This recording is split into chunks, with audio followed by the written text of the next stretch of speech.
भारत पाकिस्तान के तनावपूर्ण रिश्ते के बीच भारत और फ्रांस ने सोमवार को दिल्ली में 26 राफेल मरीन लड़ाकू विमानों के लिए 63,000 करोड़ रुपए के सौदे पर हस्ताक्षर किए।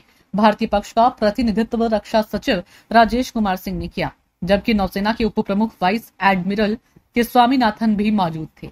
इससे पहले फ्रांस के रक्षा मंत्री खुद हस्ताक्षर समारोह में शामिल होने वाले थे, लेकिन उन्हें व्यक्तिगत कारणों से अपनी यात्रा रद्द करनी पड़ी। हालांकि हस्ताक्षर समारोह में रक्षा मंत्री राजनाथ सिंह मौजूद थे।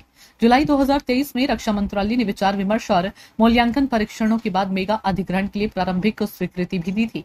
इस सौदे के तहत भारतीय नौसेना को राफेल जेट विमानों के निर्माता डसॉल्ट एविएशन से हथियार प्रणाली और कलपुर्जे सहित संबंधित सहायक उपकरण भी मिलेंगे।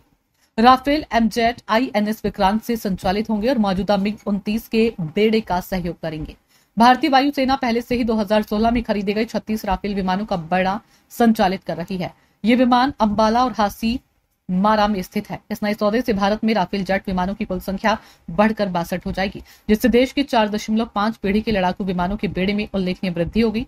सूत्रों ने बताया है कि भारतीय विमान वाहक पोतो विशेष रूप से आईएनएस विक्रांत पर तैनाती के लिए 26 राफेल मरीन लड़ाकू विमानों की तत्काल आवश्यकता है। मिग-29 के लड़ाकू विमानों के बेड़े को हटाने की तैयारी। बता दें कि खराब प्रदर्शन और रखरखाव संबंधी मुद्दों के कारण मिग-29 के लड़ाकू विमानों के मौजूदा बेड़े को हटाने की तैयारियां की जा रही है। 9 अप्रैल को समिति ने सबसे बड़े रक्षा सौदे को दी थी मंजूरी। भारत ने इस महीने की शुरुआत में 9 अप्रैल को प्रधानमंत्री नरेंद्र मोदी की अध्यक्षता में सुरक्षा पर कैबिनेट समिति की बैठक के दौरान 26 राफेल समुद्री लड़ाकू विमानों के लिए अपने सबसे बड़े रक्षा सौदे को मंजूरी दी थी।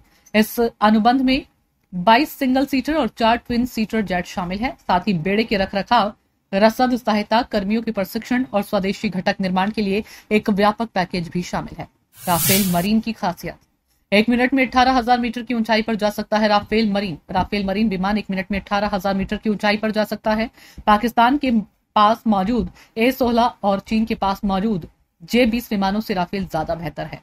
ये विमान अपनी उड़ान वाली जगह से 3700 किलोमीटर दूर तक हमला कर सकता है।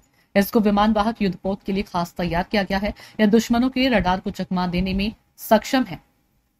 राफेल विमान हिमालय के ऊपर बेहद सर्द मौसम में भी उड़ सकता है।